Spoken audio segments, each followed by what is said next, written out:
تو وہ شخص آیا, وہ صحابی آئے اور حضور نے پوچھا کیوں بڑی جلدی ہے, ذرا بھی انتظار نہیں ہو رہا, چلنے لگے.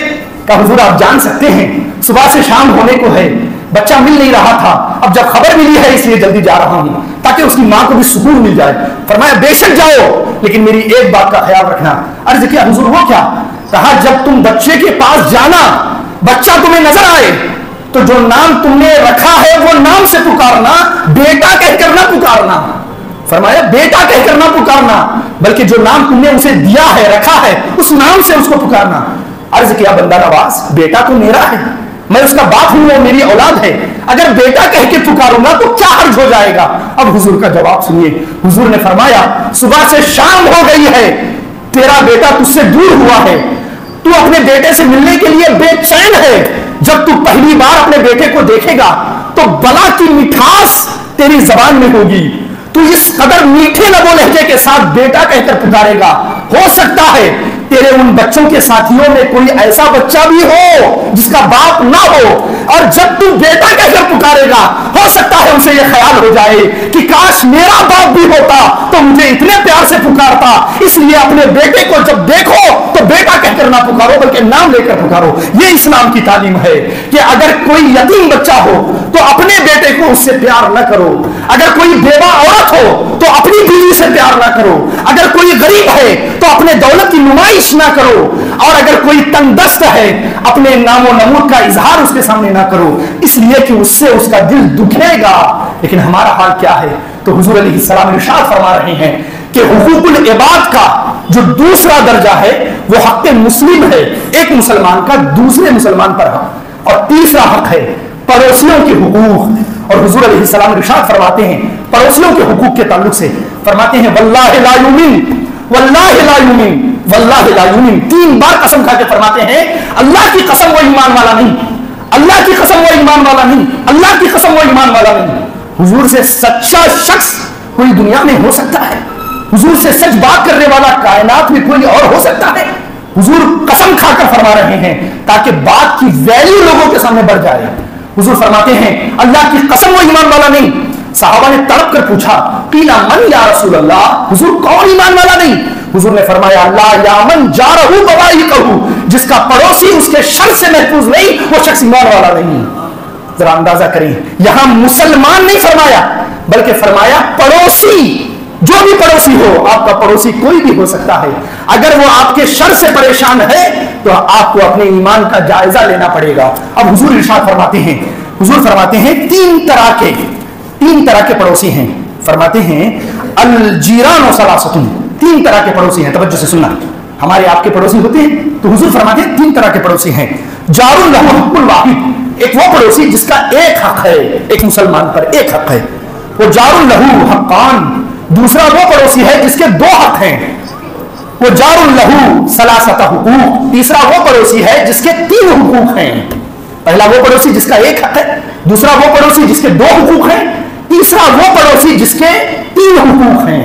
اب وہ کون کون ہیں نیچے سے چلتے ہیں. پہلا وہ پڑوسی جس کے 3 حقوق ہیں, وہ کون سا پڑوسی ہے؟